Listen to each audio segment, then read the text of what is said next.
teacher makes false claim of me faking an injury, so my mom messes with her career. I apologize for the format. I'm typing this in my cracked phone screen.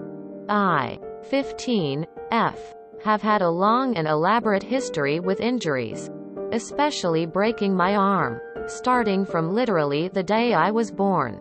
My health has been complicated. I have a few conditions but none serious enough to impact my daily life as I know it. I have a very weak immune system and somewhat easy to break bones. On top of that, I am the definition of clumsy. And I'm also a huge idiot who gets herself into dangerous situations for fun. My mom, 40, F, has obviously known me from birth and knows just the extent of my weird bad luck and health issues. I've broken my arms a collective 13 times over my entire life. And almost every time I got injured or sick, it seems somebody had something to say about it. IDKY, but teachers just love to say that students that get hurt often are attention-seeking fakers. And a lot of relationships with authority figures have been harmful because of this. Every time it's the same. For some reason a teacher doesn't believe me. They call me a liar in front of everyone. I get bullied for a while. And then I have to try and prove that I'm not faking.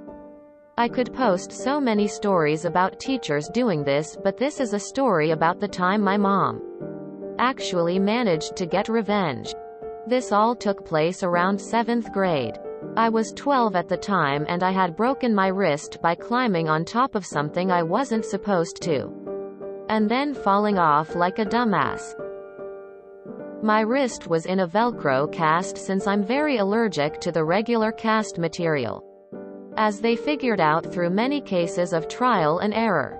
My teacher, let's call her Mrs. Tablet since this took place while we were learning about Egyptian tablets.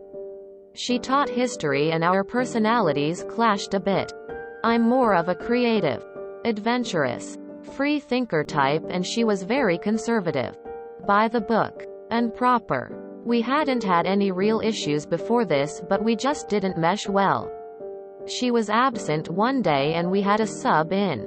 I knew the sub as one of my teacher's friends and one of my bully's mom. I didn't like her but I was still respectful in class and just tried to get my work done. She got me in trouble for doodling on my paper once or twice but other than that everything was fine. Or so I thought. The next day I went into class like usual. We were working on an assignment about Egypt and their tables when Mrs. Tablet called me over to her desk. I went over, thinking she'd just get onto me for drawing on the back of my homework or something. Only to get bombarded with a bunch of really weird questions. The interaction went something like, "Teacher. So, Fire. Do you know why I've called you up here? I know Fire isn't my Reddit name but it's my IRL nickname so I'm using it here." Me. No ma'am. I can't say that I do. Teacher. How long have you had that cast? Me. About a week now. Why? Teacher. Do you really need that cast? Me. Yes? Teacher. Well, the substitute told me she saw you take it off. Me. It's a cast. I can't take it off. It would hurt. Teacher. So if I asked the class they'd say you need that cast. Me. Yes? Teacher. And if I called your parents right now they'd say the same thing. Me. Yes. They were the ones who took me to the hospital. And she did this in front of the whole class. I was eventually dismissed and people looked at me weird for the rest of class. As I later learned, apparently the substitute had told Mrs. Tablet that I'd taken off my cast as soon as I left class. I didn't. And that I threw it in my locker like, ha ha ha. I'm getting away with doing less work. So basically she pretended I was a bad guy in a crappy high school movie. IDK why she said this but it had my teacher convinced that I was a liar and a fake. I technically could remove my cast since it was Velcro but that would have been extremely painful in It's not like I could just walk around without it. I wasn't going to make a big deal about it at the time, but it turns out she was serious about calling my parents. But she made the mistake of calling my mom. Now me and my mother don't have a perfect relationship. She has anger issues, so we don't always get along well. But she loves me very much and doesn't let people like this mess with me if she can stop it. According to my mom, Mrs. Tablet called her all cocky and said things like, "Apparently your daughter is wearing a cast. Did you know that?" And, well, we all know how dramatic teenage girls can be. Especially unique kids like her. She apparently even threatened to have me suspended before my mom stopped her and tore her to shreds for talking about her child like that. I don't think I'm allowed to repeat what was said, but by the end, Mrs. Tablet had to retreat with her tail tucked between her legs. She started being even more cold to me after that day and started giving me unfair detentions for not sitting still and doodling on the side of my worksheets. Even then, outside of school we went to the same art studio sometimes. Weird that someone who hates art so much likes to paint. And poisoned the art director against me and got me put into a lower class. When my mom found out about this, she started the real revenge. My mom has never been a PTA mom. She honestly can't stand most of the PTA members, and their kids are chosen as favorites at my school and use this power to bully others, including me and my friends. My mom is, however, friends with a very lovely woman on the county school board, which has more power than the PTA. She told her friend everything that had happened and supplied all the doctor's notes needed to prove I needed my cast. Her friend managed to convince the rest of the board that Mrs. Tablet was discriminating against an impaired student. Given her comments about me being slower at work and just wearing the cast to slack off, along with detentions related to me not sitting still when she knew I had nervous movements in slight ADHD. At the art studio, my mother pulled me from the classes.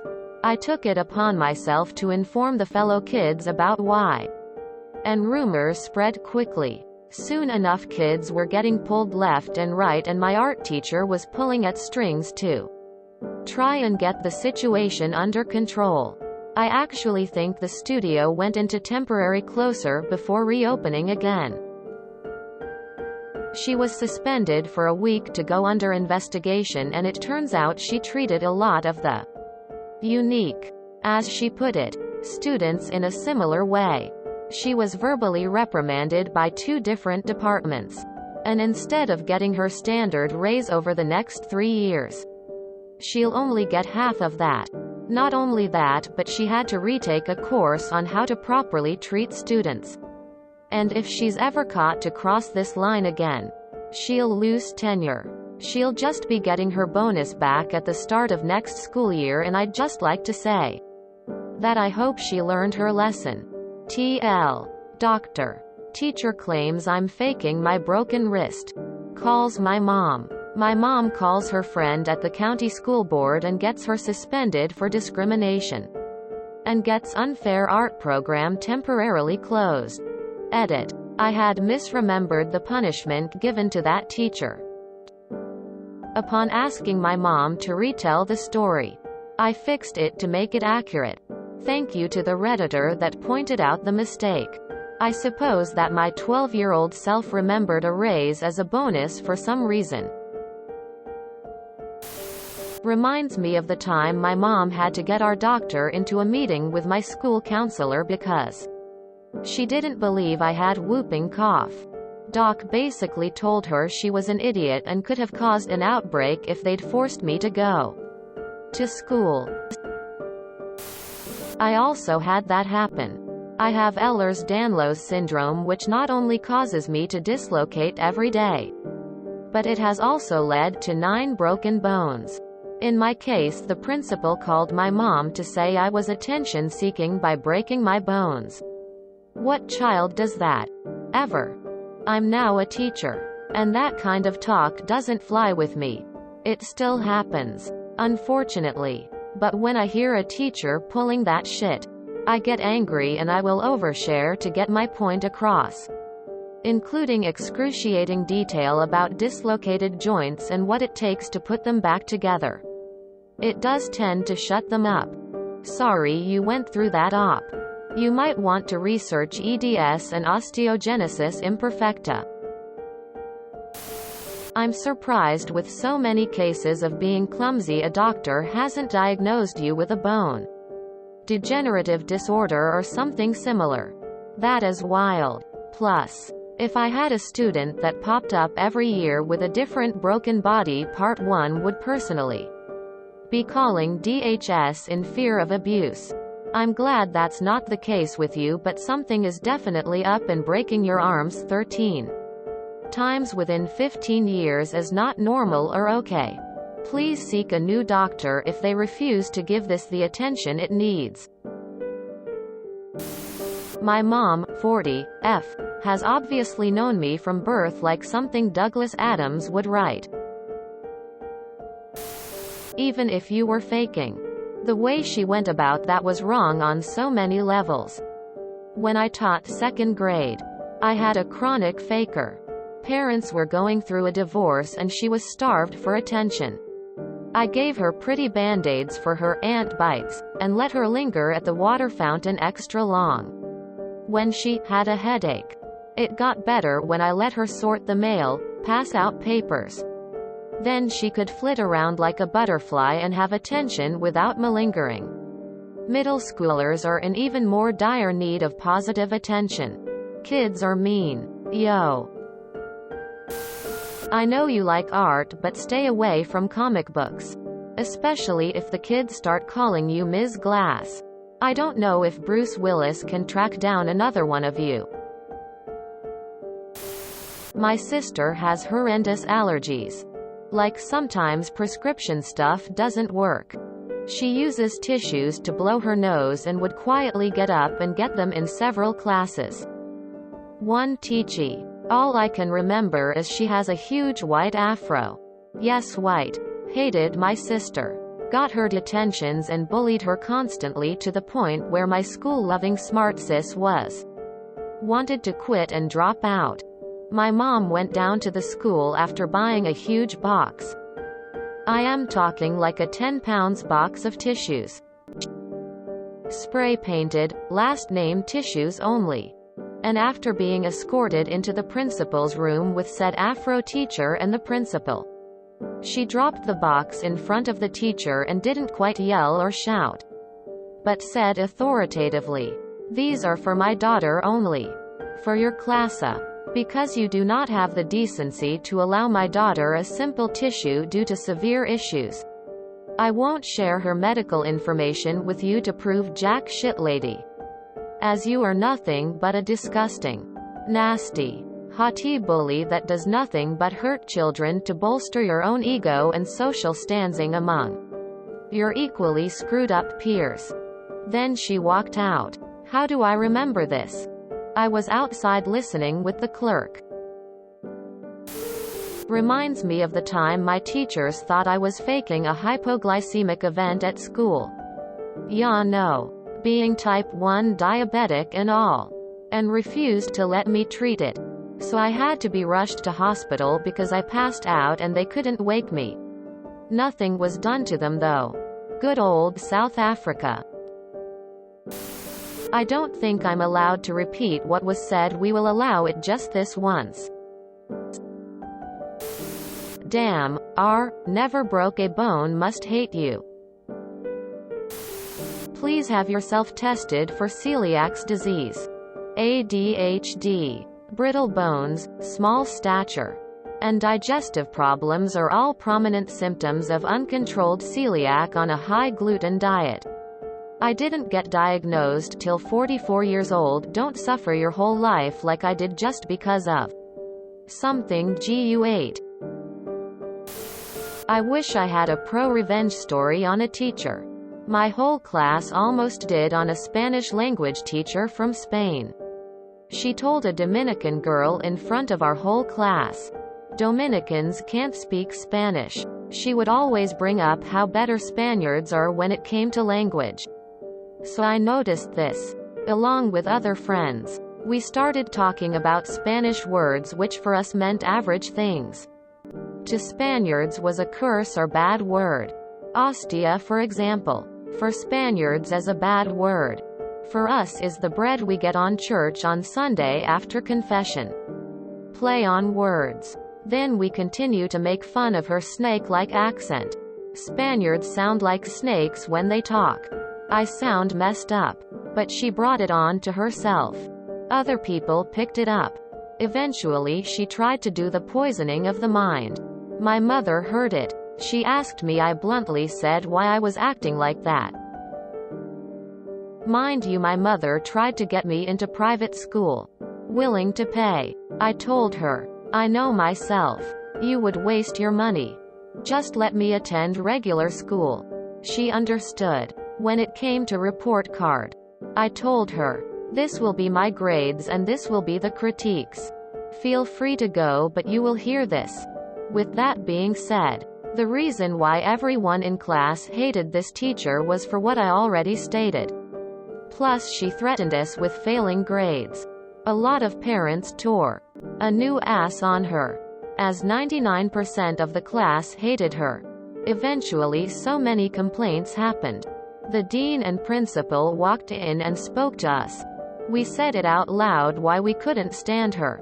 She started crying in front of the supervisors.